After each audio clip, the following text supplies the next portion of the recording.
2 weeks ago, protesters converged on the state capitol. Some were coalfield residents. Others were students in town for an activist spring break that focused on mountaintop removal mining. They wanted Governor Joe Manchin to commit to build a new school for Marsh Fork elementary students. That school in Raleigh County sits in the shadow of a coal processing plant and coal sludge dam. 13 people were arrested when they refused to leave the governor's reception room. This is just the latest chapter in a long history of protests in the Appalachian coalfields. WVU Tech history professor Paul Rakes has studied that history. He spoke to Anna Sale about how these latest events look through a historical lens. Marsh Fork Elementary School has become a symbol in the long-fought battle over mountaintop removal mining. Protesters point to the school as an example of abuse the mining inflicts on local communities.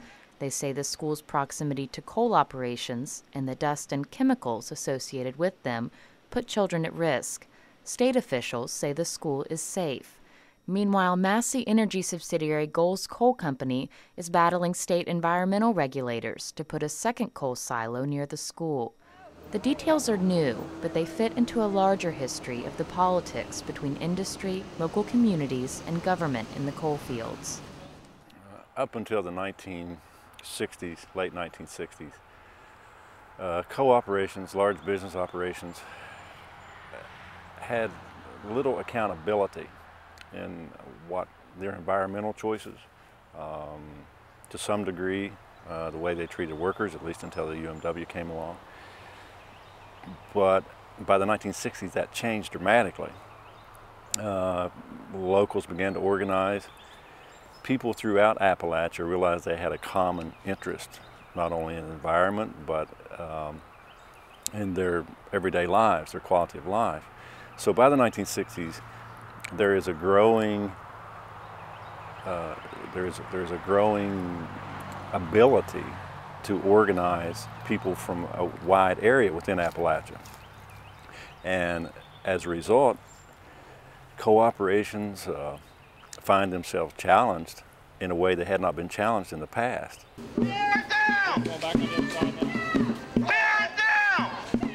The role of outsiders fuels some of the emotion over Marsh Fork Elementary School. Some residents near the school say protesters from outside the community aren't welcome. On the protesting with the school and stuff, I think it's crazy. I mean, the protesters that are in here, they don't live here, so they really don't know what's going on. They're not from here. They come in, they're staying in people's houses, renting them out. They do community work, which that don't bother me either.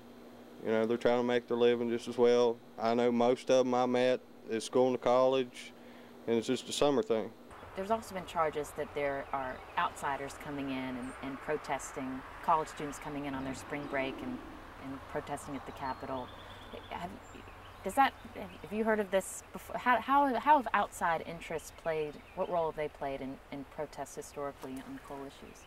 Well, that complaint about outsiders is common. If one looks at the civil rights movement in the South, one of the early complaints when that was taking place was that there would be no problems among blacks in the South if it wasn't for college students from the North coming in and stirring these things up.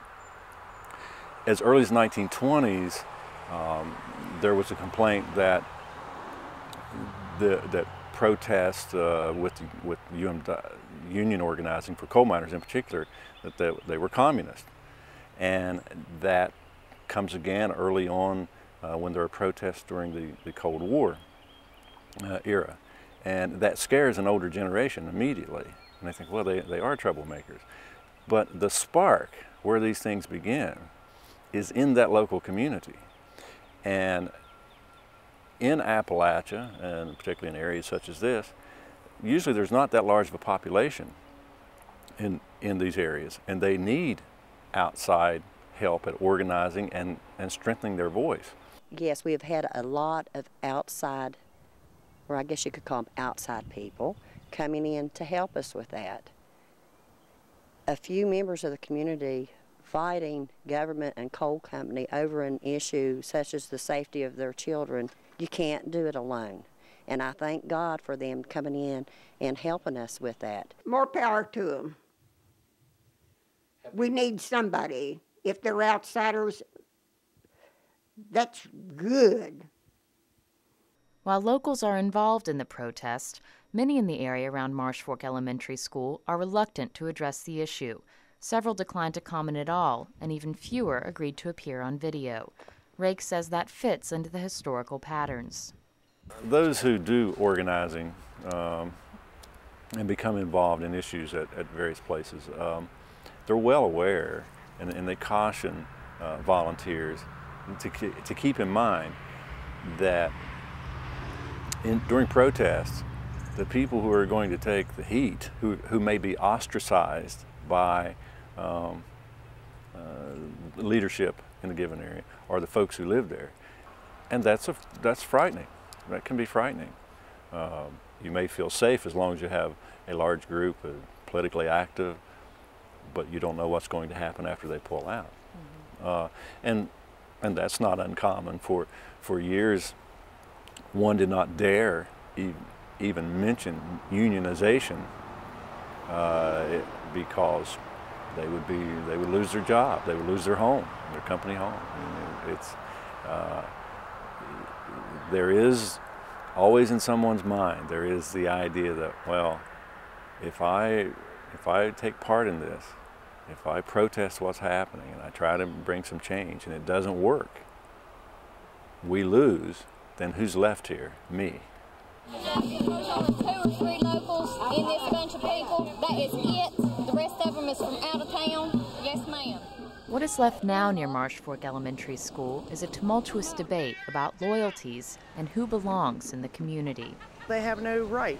If they don't want to be here and other people don't want to be here, move. I mean, to me, that's just the way I feel about it. I choose to live here, but I do not choose to have my grandchildren going into a school that has the potential for danger. I see both of them, you know, and I agree with both of them. I don't think they should have it so close to a school, maybe. Then again, a lot of the school fundings come from Massey. I know they done a lot down here in Whitesville with the Whitesville Pool and the schools. A lot of these protesters from out of state, and a lot of them here in the state, a lot of them I agree with, because they're concerned for the kids and things, and they're really concerned about the dust problems and stuff like that. I mean, I'm not for Massey or against Massey. I know a lot of them that work there.